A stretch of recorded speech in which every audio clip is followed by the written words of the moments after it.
Hey guys, today I will be making a video on the reactor and everything that you need to know about the reactor and different setups that you can use along the way to help make everything as efficient as possible. And I will give you some tips and tricks for strategies to use. And yeah, let's get into it. So first, what is the reactor? The reactor is found below uh, 300 kilometers on the moon. Um, you will have to discover this top part here first, and then once you dig down to 303 kilometers, you'll find the buff lab. So first, the reactor. Whenever you first start off, you will start off at level 1, and you'll be thinking, okay, what is this? Well, the reactor is basically a system that you have to set up through using your materials to create these different fuel rods. And with these fuel rods, you can end up powering the batteries to end up gaining what's called stored nuclear energy over time. As you can see here, I have a cap out of 7 million energy. And with this energy over time, you'll end up collecting energy and you can use it for these cool buffs. I know some of you have probably seen these 4 buffs here on the side of other players' screens before and were curious as far as why players always have these buffs going on. And this is why, because these 4 buffs here, if you can make your reactor loadout efficient, you can constantly have these 4 buffs going at all times. So you can see I have um, a ton of hours for these buffs. So I will pretty much never have to worry about running out just because over time I have crafted these buffs a lot. So let's start off with this. So if you're a new player and you do not yet have the reactor and are close to it, I would highly recommend to start saving as much magnesium as you can because the magnesium you will end up needing to create a ton of batteries. Now, you'll also, I would recommend storing up as much aluminum as possible too, so you can make a bunch of fans. Fans are used to cool down the fuel rods. See, every fuel rod has energy production and heat production. So you need to have enough fans to be able to counteract the heat that your fuel rods are producing. So it may sound like a lot for new players, but trust me, by the end of this video, you'll understand everything, and I even have different setups for different levels of the reactor that will help you throughout the way. And yeah, so also recommend saving up a ton of, what is this? Iron? Yeah, as much iron as you can so that you can use heat ducts. Heat ducts are used, as you can see here, to basically just transfer the power that these fans are producing. These 4 fans here are producing these uh, coolness, and it's just transferring this to the other fuel rods here.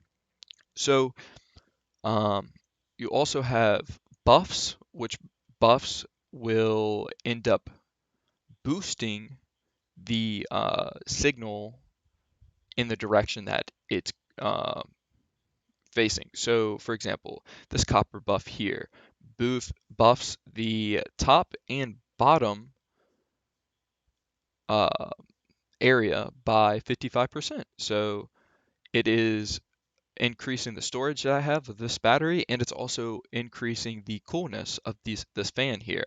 Now, overall, generally the best buff to use is going to be the golden buff because it increases 4 directions by 30%, which is 120% increase overall. And the copper buff is a 55% in 2 directions, which is 110%. So overall, gold is going to be the best, but you can't always use the gold because here in the corner, um, it wouldn't be able to affect.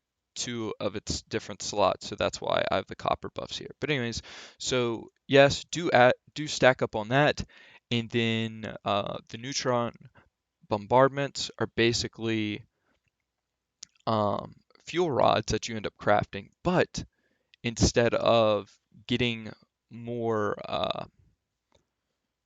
what are these called? Instead of getting like a bunch of uranium or plutonium out of it, you end up getting special ones instead. So it ends up crafting different kinds of elements that you'll end up needing later down the road for either upgrading the reactor or crafting different upgrades for your drill. So let's start with this. So level 2 reactor, here you go. This is what I would use for a level 2 reactor. You've got your basic 4 purple rods there in the middle, and then it's powered by the 5 fans, and you have your storage on the right, and you also have your neutron bombardment in the top right, which you could also trade out for a fuel rod if you're not trying to produce those neutron bombardments. So this is basic, pretty simple, but you really don't want to stay at level 2 for that long because you want to try and get to level 4 as fast as possible, okay? So this is level 3. This is a little bit more advanced than before. You see you've got 3 big batteries on the left, and you're also using more buffs as well. But um, main thing here is to try to end up having your reactor set up going the whole time and really focus on not spending or not selling any of your magnesium and using all of your magnesium towards upgrading those batteries. That is huge. Trust me, that will help out in the long run because the faster you can end up getting those large batteries, the more energy you can end up storing, and it just really helps out towards those upgrades, towards getting the reactor upgraded. Now, level 4, this is where things start to get a little more serious now. So level 4 does take a while to get to, but once you're there, it is very satisfying, and you should start being able to consistently have all 4 of your reactor buffs going at once. So, oh, sorry about that. So as you can see here, um, this red box that is outlining the buffs and not the buffs, the fuel rods and the ducts, you can put whatever fuel rods or neutron bombardments that you want in that little box because they will all be powered by the fans and everything outside of it. Um, I've noticed this is the best setup. You can interchange whatever you want inside of this red box as long as you're not going over the amount of heat that you're producing, and you'll be fine. So for example, you could take this red fuel rod out and put a green one in, and then take some of the neutron bombardments out, whatever. It really doesn't matter. Just as long as you're not going over that heat limit, you're fine. Okay, and also notice here we are using a golden buff as long or as long as you can end up getting this golden buff here, I promise it will help out a ton and you'll end up needing a lot more of them for level 5. So I recommend stockpiling a bunch of them. But you'll be at level 4 for a while. At least I was whenever I was playing. Level 4 definitely, it took a long time to get to level 5, but level 4 was good in the sense that I was constantly getting the energy that I needed to be able to make the buffs that I needed. Now, um, let's jump to my setup for level 5. So before I go to level 5, I do want to say, in order to upgrade to level 5, you need 3 of these, the California bombardment Level 3s, because you do need 30 of the decay rewards that it offers, the ES3 or whatever it's called. So in order to craft these, you need 1,000 helium-3. This does take a while to end up getting, but the deeper you dig, the more you end up finding helium-3 faster. So as you can see here, I have 3.8 thousand, and I also have 4 California bombardments here, and I've also spent a bunch. So I'm able to find this really fast, but I know some players do end up struggling with it. But for the most part, don't sell your elements here. Don't sell them because you will need them for the reactor. That's another huge thing. Do not do not sell these guys. Isotopes, that's what they're called. Do not sell your isotopes. Keep them for the reactor. I promise you, you'll need them in the future, and that is huge. Okay, guys, do not sell your isotopes. All right, level 5. This is my setup for level 5 here, and as you can see, got my batteries set up top and bottom. It's the same, and then see this box here that I'm making in the middle? All this is just interchangeable. See this buff I put here just to end up min-maxing my setup a little bit more, but I could end up just doing this if I wanted to. As you can see, my system heat is actually minus 73 because I took this buff away from buffing my blue fuel rod here.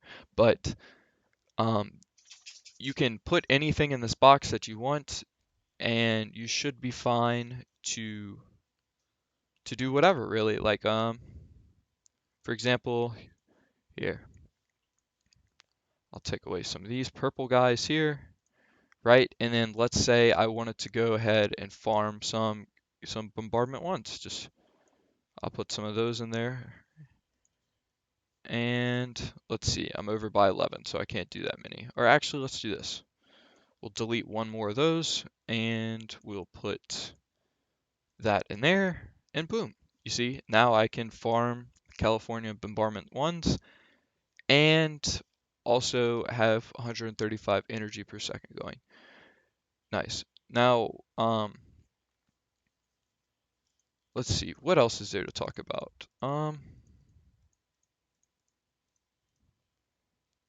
Yeah, that's pretty much it as far as the reactor goes. The buffs, you want to spend your energy on the expensiver versions of the buffs because it's a better bang for buck as far as energy goes. You're getting more time out of your buffs for the energy that you're spending. Um, but besides that, that's pretty much all that you need to know as far as the reactor goes. If y'all have any questions or oh, one more thing. Fuel rods. You will notice that you do not craft or you do not find enough isotopes to constantly craft one of every fuel rod. Okay, you'll notice that you see, boom, I ran out of uranium too. So what I usually do is start off using green fuel rods, and then as soon as I'm out of uranium 1, I will then switch over to the blue fuel rods, and as soon as I'm out of uranium 2, I'll switch over to the gray fuel rods. And then I am always, always, always, always using these purplish ones here, these purple pink ones here. I always have those going with one big fuel rod there, just because these things are great. They last for 2 days, and they are really good because at this point in the game you kind of get lazy and you don't want to keep on switching out fuel rods over and over again. So yep, if you have any questions or anything, just leave them down in the comments. And yep, have a good day everyone, and I'm out. Peace.